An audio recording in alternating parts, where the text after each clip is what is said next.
All right, class, here we are, almost at the end of our first week in LDRS520. Hope it's been a good experience so far.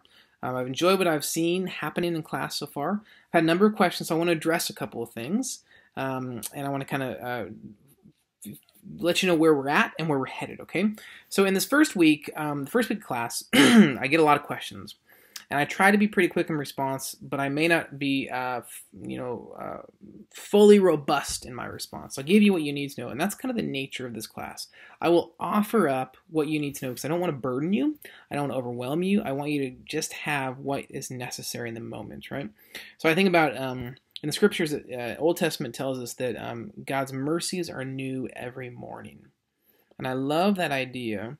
But I love all the more that He doesn't give us mercies to store up for days to come, right? I mean, God's mercy is there for days to come, but He gives us, His mercies are new every morning. He gives us just enough every day to deal with what we're facing in that moment. And He doesn't let us know what's coming up around the bend. And obviously, I'm not trying to equate myself with being God at all or merciful or any of those things, but I love the idea that that's how God operates. And so I want to not overwhelm you by giving you too much information. I want to give you just enough to focus on what's at hand for this specific unit that we're in, okay? So some of you, ask questions about due dates and different, assignments and what's upcoming.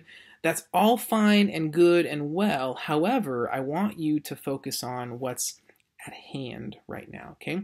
So if we're in Unit 1, which we are, focus on Unit 1. Even if there's some confusion over due dates, what you see in the first unit is due, that's what's due in the first unit, okay? It's going to correspond with what's in the syllabus, and the syllabus will correspond with what's within the specific unit, okay?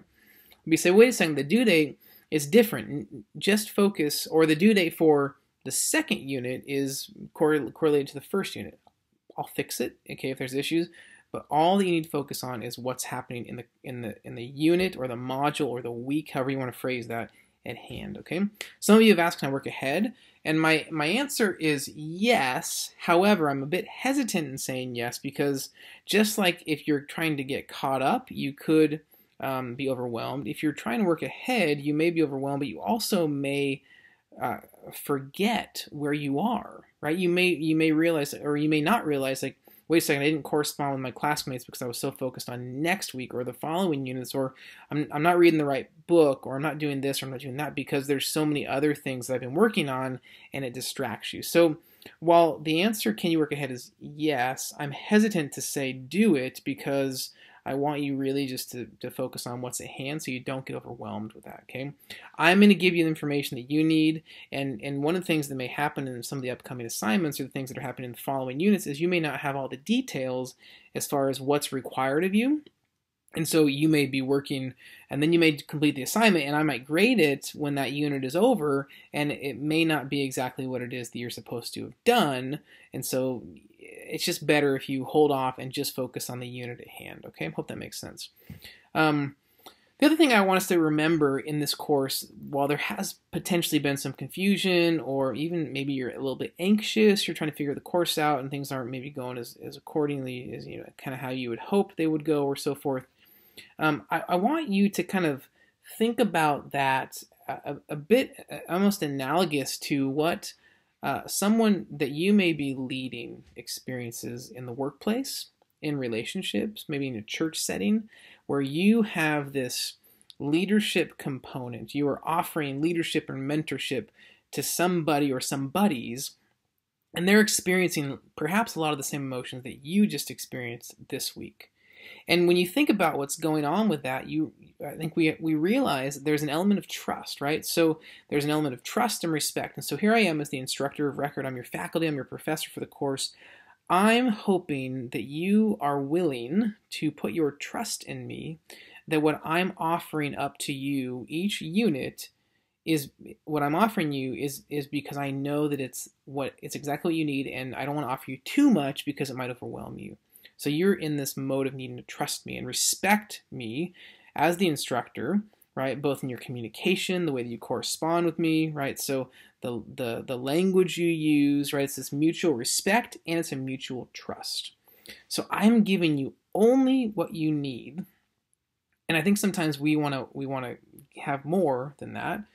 But I've been teaching this class for a long time. I've been doing this for a long time, and I realize that if I give you too much, it's overwhelming.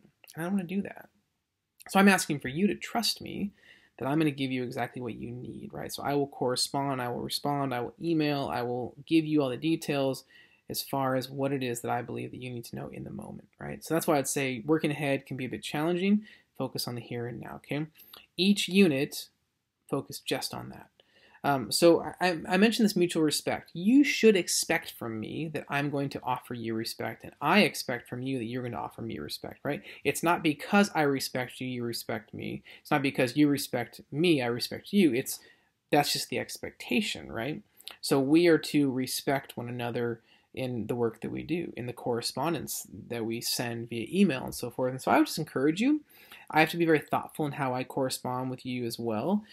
Be thoughtful of what could potentially be understood to have been communicated in the emails that you write. You know, you may say something that you may think nothing of, but I may read it and go, "Well, I hope I'm going to give you the benefit of the doubt, but I really hope that that's not what they meant and how they communicated fill in the blank," right?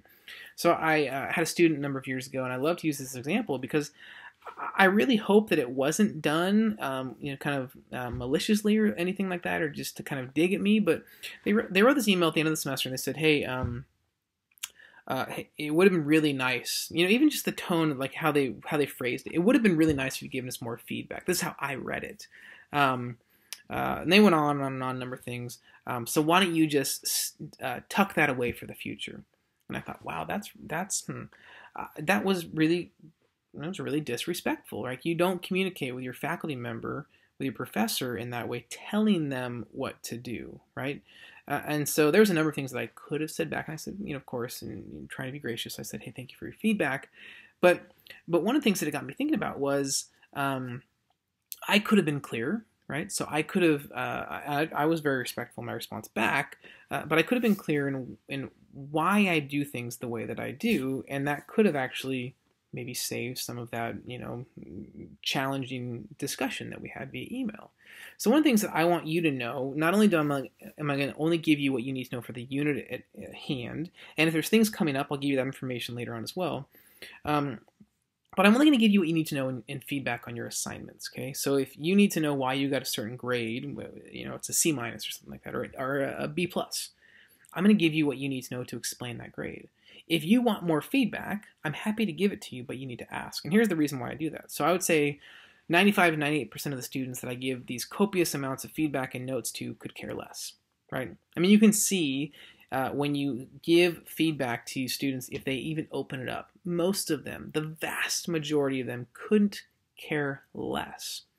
So for me, I'm not going to waste and I don't mean this in a negative way, but I'm not going to waste my time giving all of these notes and feedback to people that couldn't care less, right? It just doesn't matter to them, right? So, and I don't want to waste your time by giving you all these notes, because ultimately you want to know what your grade is, and you want to know kind of the big picture overview of why you got the grade that you got, right? So if your paper is riddled with incorrect spelling, grammatically incorrect sentence structures, doesn't make sense, doesn't flow, I'm going to give you kind of a big picture idea of why things turned out the way they did, right? Your paper was it was choppy, it didn't make sense, it was awkwardly written, I didn't understand your connections between this paragraph and this paragraph, proofread, I mean, so many papers could be graded so much higher if you just proofread the papers. There's a great website app called Grammarly. If you haven't downloaded that to your computer, I would encourage you to check it out. Not only does it catch grammar and spelling, but it also, to my earlier point, it can catch kind of the tone of what's being written in the email. In fact, I wrote an email and Grammarly's on my computer, and it gave me feedback, and it said, the tone of your email is neutral, right? And so I was like, oh, good. I want it to be neutral, because all I'm doing is I'm relaying information to the recipient of this email. I don't have any emotive anything I'm trying to communicate. Like, hey, I hope you're having a great day, or man, you are a terrible person. It was just, here's some information that you need to know, and it was neutral. So that was helpful. It gives me a little neutral face. There's a smiley face, there's a frowny face, there's lots of emotive, kind of these emoji, if you will, that communicates how I've communicated with somebody via email. But I'm going to give you what you need to know.